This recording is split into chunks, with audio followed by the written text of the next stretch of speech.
What's up, family? Gerald the Bossman here. You're tuned into the Bossman Show on AM 1010, AM 1430, 1055 The King.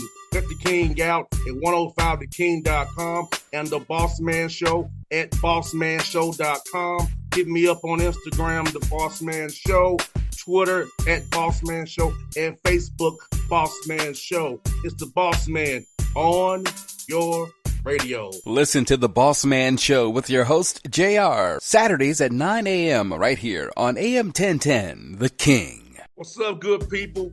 Bet Online is your number one source for all your betting needs. The latest odds, lines, and matchup reports for baseball, boxing, golf, and more.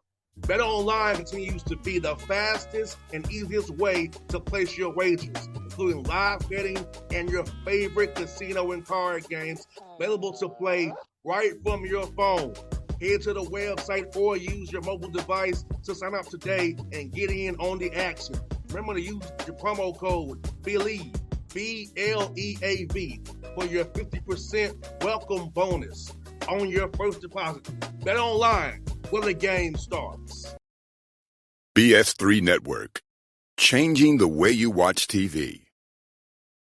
Yes, BS3 Network, changing the way you watch TV, covering content and hot topics from A to Z, sports, music, society and culture, movie reviews, you name it, we have it. Check it out on bs3network.com or check us out on Roku, BS3 TV on Roku, as well as check out your favorite podcast on all podcast platforms or Spreaker.com/BS3 Network. You are now tuned to BS3 Network.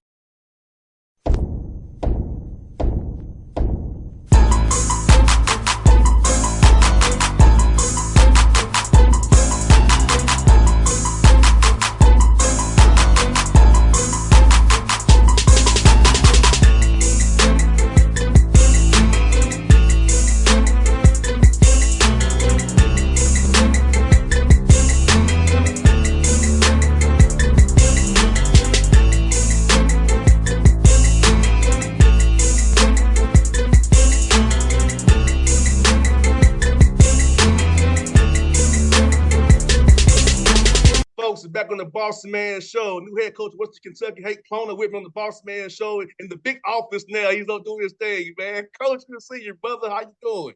I appreciate it. Yeah, move down the hall a couple steps. This office is a little more spacious in here, so I'll take it for sure. But no, I'm happy to be here. Obviously blessed to be the head coach now here at Western Kentucky. Looking forward to what's in front of us. No doubt, man. I must tell you, man, I came up there when you all played Mexico State last time, man. The crowd, well, it was a cold day, but the crowd in Dildo was crazy. So talk about knowing you're at a school where the community supports the team. You know, football's going with Tyson over there in football, man, and what Todd Stewart and the administration really is putting behind you guys. And, of course, doing facilities and things like that, having a loyal fan base up there on the top, man. No doubt, man. Like it's definitely, we're fortunate. You always want to be at a place where people care, and people care here. People want to come out. They want to support you. They want to get to know the players, whether it's our basketball team, like you said, whether it's football team, right now in the spring here, baseball, softball, whoever it is, we're at a place where there's a ton of support. There's a ton of investment. People care. People want you to do well. People want to get to know you and be part of the success. So it's kind of we're blessed to have a great AD and Todd Stewart, as you said. When everybody's moving the same direction and everybody's got the same kind of goals and agendas, in order to and ultimately, obviously, to help young people succeed and to grow and to mature and no doubt to win some games too. But when everybody's kind of moving that same direction, you're at a great place, and obviously that's what allows us to have a lot of success. And, being in Bowling Green, close to Nashville, Bowling Green's growing. Talk about that in recruiting-wise. We talk to a young man who wants to come and get an opportunity to play for you guys about what he can come to build this great place here on the top there, man, what you all doing with facilities, education-wise, and building around this Bowling Green itself, man. What you can sell to a young man who comes here, get a good education, and play ball at a high level in a great conference. Yeah, Bowling Green's growing very, very fast. It is kind of like I don't know, there's a mini kind of suburb Nashville feel to it. And there's a lot of new development, new businesses, new people moving in. Just in my short time since I've been the head coach, you meet, people come up and introduce themselves, and it's, man, I moved here 25 years ago and I never left. I moved here 10 years ago and never left. Great place to raise your kids. My kids then went to WKU. Like, you hear all these individual stories about how just Bowling Green attracts and is a great place for a person or a family to live. So it's, sometimes, you wonder if where you're at, if the community, if the city is going to help or hurt. Well, shoot, it helps us tremendously here, man. Like, it's I think everybody has a passion for the people, for one another. I think there's a lot of people who moved here, lived here, and being in Bowling Green has helped their life, and now they want to kind of pay that forward to the young men, the young women that are athletes here at Western Kentucky that we coach. So when you find people that are that passionate in kind of giving back, in kind of helping us as coaches give each student athlete, each young basketball player the best experience, the best education, the best life experience, the best knowledge. We get people come in trying to, give life, whether it's advice, whether it's we just finished tax season, whether it's help with how to free advice, free aid to try to help get those type of things done. So it's a community that kind of every conversation I have ends with, hey, coach, please let me know how we can help. Please don't hesitate. Please let me know what we can do to help your guys.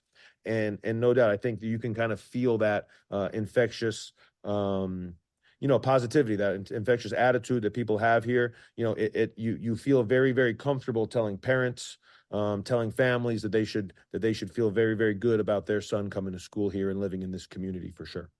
And I got to experience firsthand, man. I was on the golf cart with Coach Lutz when they go play MTSU in football, right? Mm-hmm. So everybody stopped at Coach Lutz on the golf cart. He was showing me around camp on the golf cart, but everywhere we would go, we couldn't go. He was, hey, coach. He was like, wow. It's important, you always want to be at a place where what we do is important, and I don't know, sometimes I think coaches probably talk about the pressures of a job, or, man, what happens if it goes bad? Hey, man, what happens if it goes good? Like, what happens when we win? We're a month, 6 weeks after making the NCAA tournament. What happens when we get back there in a year or two and we make the Sweet 16? And that's happened here before. So we kind of know what happens when you do that. But, man, you can create that environment, you can create that excitement, create that personal investment that people have here. There's no better experience for a young man to come here and experience that. How cool it's been getting on the floor with the guys as the head coach now, man, and guys know who you are, know what you're about, man, know you've been the head coach at the JUCO level as well. So how's it been getting out there on the court to kind of running your own show again, man? It's coaching. So don't get me wrong. I think when you get to ultimately decide what we're doing and ultimately put your own spin or personality on what we do, yeah, it's cool. That's what we all do it for. It's awesome. At the same time, I'll tell you, like, we have a lot of guys still here, returning from our team we had last year. So, and we obviously had a lot of success. So it really hasn't been. I'm fortunate that I was a head coach for a while, because I think that the experience teaches you, hey, don't break it if it ain't broken. We have a good thing going. Our guys are in a really good place. We've created a basketball family and a togetherness that is unique. So kind of as we move in, yeah, it's my year one, but it's really our year two, and we're really building together. We really have a close bond together. So yeah, going out there, it's been cool, but I wouldn't tell you I'm necessarily trying to just right away say, hey, man, it's about me. No, it's not about me, man. It's about trying to pick up, to kind of build on where we were. It's about each and every player that we have. And no doubt it's been cool for me, because as a junior college coach, you coach freshmen and sophomores. Man, we're now about 6, 7 seniors here that are, 22, 23, 24 grown men, we have guys that have college degrees that are getting their master's degree on our team right now. So that's kind of the coolest part is, man, here in my first year, man, I get to coach guys that I love, guys that love one another, guys that have a bond, that we have a trust, and they're young adults. So it's kind of a cool experience being able to step into this chair, into this office, as we talked about, at the same time, man, with people that we're really close with, that we can just hopefully keep moving forward from where we were at last year. And you know what? When you and I played, we only got to really work out during October time, right before season started. So talk about now having the guys 2 sessions of summer school now, then the fall when they get back into August, really work on the player development piece, but also we talk about team cohesion. being on one accord. So when adversity does hit, you really are a family. You're not trying to do it on the fly.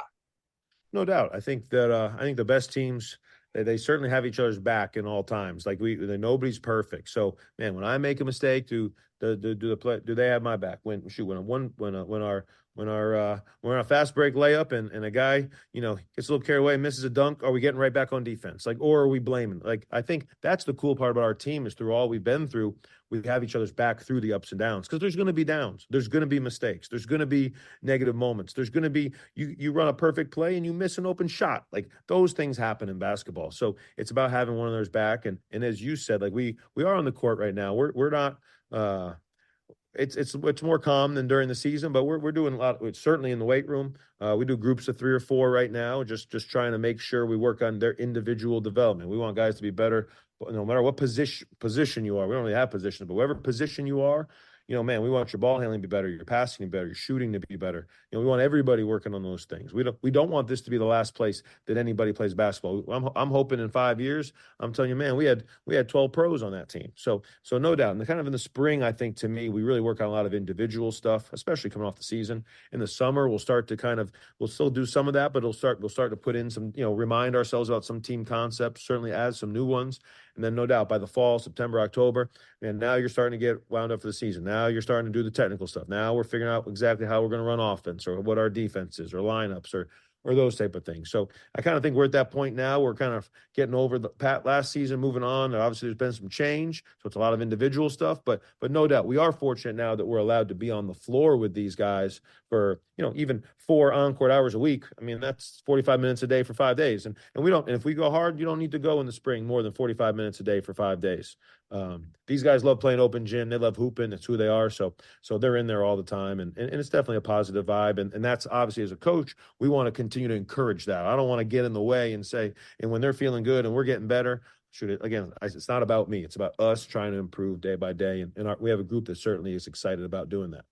100%. And you know what? It's so good to hear that, man, because some of you, have kind of forced him to the gym. I was a guy, yeah. I love getting up my shots. That's because I knew the play had to be a 3-and-D guy. So if I'm not shooting the ball, I'm not playing. So everybody should work on shooting. It's crazy. I mean, you want to say Steph Curry's the best shooter in the world, man.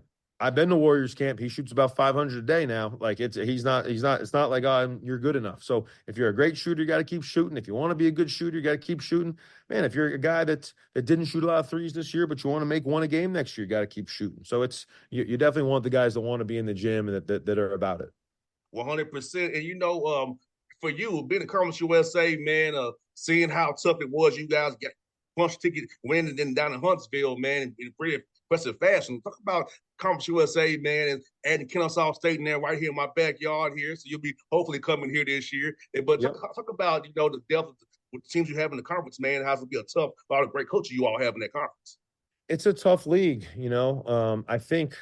I think like the home winning percentage this year was like the best in any conference, meaning anybody can beat anybody. Like when you go on the road, no matter who you play, if the team's technically is in first or a team's technically in last, man, everybody's a hard out. I know our last 2 games of the year were at FIU and at Liberty, and I think we lost them both by 2. And I thought we played pretty well. FIU and Liberty are, they were middle of the league technically in the standings, but man, like everybody has future pros. Everybody has coaches that really know what they're doing. Every team is prepared. Every team wants to win. So, UTEP, New Mexico State are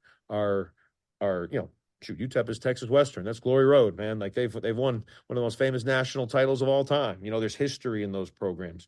We added Sam Houston State, who was first place in the league last year. Obviously, Louisiana Tech, Jacksonville State, very good programs. Middle Tennessee is down in Murfreesboro, Tennessee, is one of our kind of biggest rivals. So it's a very strong league. There's obviously a lot of experience. There's a lot of players that have played at in any conference in the country. There's a lot of guys that maybe didn't have an opportunity as a freshman at a Kentucky or at a Kansas or at an Indiana or at a Georgia. Rodney Howard on our team last year played 1 year at Georgia, 3 years at Georgia Tech.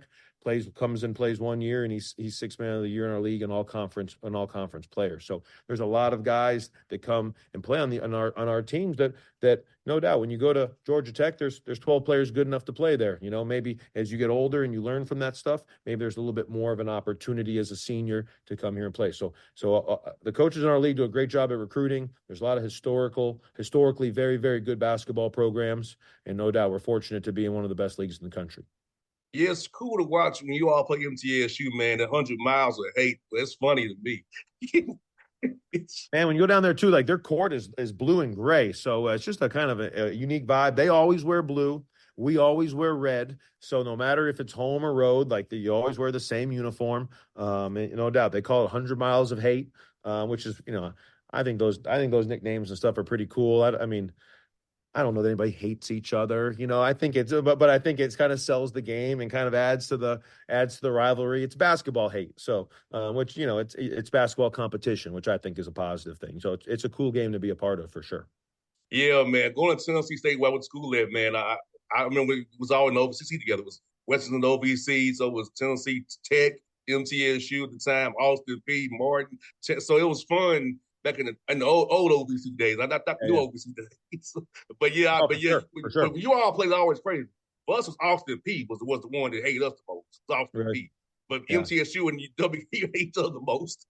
Yeah, that seems to no doubt. I learned pretty quick if somebody asks you who our biggest rival is, it's Middle. It's Middle. Yeah, for sure.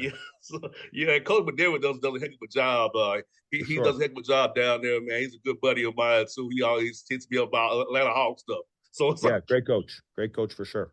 Yes, sir. And for you, Coach Plona, man, being at Bowling Green, so you can get anybody you want to, man. So about recruiting in the South and recruiting Kentucky as well, finding the right fits for you as the COVID year goes away. So now having more young guys will be more able to do now. About all the old guys going to go foster out of the system now. The COVID year being the last year this year coming up. Yeah, I agree. We're in a great area for recruiting because we're not super far from cities both in the South and cities in the Midwest. Like we're kind of a really good central location, and we're easy to get to. And obviously there's a lot of players within 3, 4, 5 hours of our school. Right here in Kentucky, there's a lot of players now. There's Kentucky. Kentucky's a basketball state. There's places that are football states or whatever. But man, you grew up in Kentucky, man, you want to be a hooper. So there's a lot of really good players all throughout the state of Kentucky for sure. And no doubt we do definitely want to start locally in our recruiting. So whether that's, we have a young man from Evansville, Indiana, which is an hour and a half away. We have a young man from Nashville, Tennessee, which is 1 hour away. So whether it's Kentucky, Tennessee, Indiana, Atlanta, any kind of, there's a lot of different areas that are easy for the guys to get home for a weekend, for their parents to come to a game, for family to be around, and I think I think family being close really helps motivate us all to do our best at what we do. So no doubt we're in a great area for sure. As far as the COVID thing, this is the last year where, fifth year, COVID freshmen will be fifth year seniors this year. So no doubt as we move forward, it kind of gets back. That's to me, it's a unspoken part of why there's so much moving around and transferring, because there still are 5 classes of players, squeezed into 4, and after next year, so there's really 2 senior classes. If you were a freshman in 21, you're a senior. If you were a freshman in 22, you're a senior. So there's really 2 senior classes this year. And then when those guys are out, I think it will kind of get back to that, typical 4 freshmen, sophomores, juniors, seniors. It'll kind of be a little bit more normal where we do have to get out and recruit. I think a big priority for us here in April and May and June is to try to find guys for the class of 2025, to find high school players that want to step in and have a big impact. I get it that, kind of one of our recruiting pitches, and it's not a sell, it's the truth. I think that, if a freshman wants to come in and play a big role in the class of 2025, we have an opportunity for that, and if you target and identify and build those relationships early, get those young men and their families to campus, man, they can see why this could be such a great opportunity. So we're definitely looking forward to doing that here as we get into next year. And Coach Plone, let me ask you about the scheduling now. I know you're making schedules now, so how are you going to approach it now for us trying to get the right matchups, right home games for you all, and play the right teams to get you ready for that tough Conference USA slate you have coming up in January? Yeah, we're trying. We're working on it right now. It's a little bit of a work in progress. sometimes I feel like coming off. I try to tell everybody I'm a rookie, but sometimes coming off a tournament berth, and returning a bunch of guys from that team. I get the impression not everybody's eager to play us, so we're trying to take on all comers. We have a group that. I don't know. We were halftime of our NCAA tournament game versus Marquette. We're up by 7, so we have a group that wants another shot on the big stage, and we're going to do everything we can to prepare ourselves for that. So, yeah, for sure. We want to get great teams here in Diddle Arena. We're going to go on the road and challenge ourselves against anybody that wants to, that thinks would be a good game for them. So I think that with kind of an older group like we have, I think it's going to be really important for us, no doubt, to try to, like I said, pick up where we left off. So I know that this group is eager to play the best of the best. So, we're going to we're at the very beginning stages, got a couple games locked in, got a couple good opponents already for sure. But man, we're trying to make sure that kind of over the next month or two that we find some high level teams that no doubt will be a challenge. We're not trying to come up with a schedule that we feel like we'll go undefeated on. We'll try to win every game now. Don't get me wrong, but the goal is to prepare and play to win those games, not to try to schedule to win games. We want to schedule to get better. We want to schedule to give our guys great experience. We want to play kind of, like I said, the best teams that'll play us. So we're piecing that together, and hopefully when that's complete, hopefully it's a 31 game schedule that everybody thinks will be a great challenge, but one that can prepare us for hopefully another NCAA tournament run. That's one for your coach, man. So when you're not coaching your team hard, being around your team, man, how do you kind of get away from the game and kind of get some time for yourself and decompress? How's that for you? There hasn't been a lot of decompressing since the season ended, to be honest with you. All this kind of happened pretty fast, and it kind of moves around on the next thing. But I do think in the summer, I do think that just trying to find a balance, with any kind of. I think successful people work very hard, but I also think that there's a balance that you have, because you do want to be the best version of yourself in that work. You don't want to be overwhelmed. You don't want to be stressed out. You don't want it to be too much. So I don't know. I try to friends and family, and certainly players and former basketball players. I think that kind of always fuels me. You in junior college, you have a lot of guys that move on to different places, and so to me, the off season is a great time to make sure you stay connected. I don't know. I used to try to play golf when I was younger, but now I play about 2 or 3 times a year, and it's frustrating. So that's not very relaxing. So I think I might have turned the page on that. At this point in life, man, going to someplace warm, maybe for a long weekend, seeing the water, sitting on a beach, relaxing. We move a million miles an hour. So some people go on vacation I hate that word, 2 or 3 day break to do something. Obviously, sometimes we do it to decompress. So I just think trying to find a balance, but just having a kind of a positive, steady mindset kind of makes you the best version of yourself. No doubt, Coach. I look forward to seeing you real soon, buddy. Glad you got the job, man. Hopefully you got the job that you did, man. So look forward to kicking it with you, man, up there in Bowling Green, and come see you while I'm in town up there, man. Appreciate it. Come up anytime. You know that. All right, bro. Thank you so much, brother. Thank you. All right. BS3 Network. Changing the way you watch TV. Yes, BS3 Network, changing the way you watch TV, covering content and hot topics from A to Z, sports, music, society and culture, movie reviews, you name it, we have it. Check it out on bs3network.com or check us out on Roku, BS3 TV on Roku, as well as check out your favorite podcasts on all podcast platforms or Spreaker.com/BS3 Network. You are now tuned to BS3 Network. What's up, good people? Bet Online is your number one source for all your betting needs. The latest odds, lines, and matchup reports for baseball, boxing, golf, and more. Bet Online continues to be the fastest and easiest way to place your wagers, including live betting and your favorite casino and card games available to play right from your phone. Head to the website or use your mobile device to sign up today and get in on the action. Remember to use your promo code BELIEVE, BLEAV, for your 50% welcome bonus on your first deposit. Bet Online, where the game starts. What's up, family? Gerald the Bossman here. You're tuned into the Bossman Show on AM 1010, AM 1430, 1055 The King. Let the King out at 105theking.com and the Bossman Show at bossmanshow.com. Hit me up on Instagram, The Bossman Show, Twitter at Bossman Show, and Facebook, Bossman Show. It's the Bossman on your radio. Listen to the Bossman Show with your host, JR, Saturdays at 9 a.m. right here on AM 1010, The King.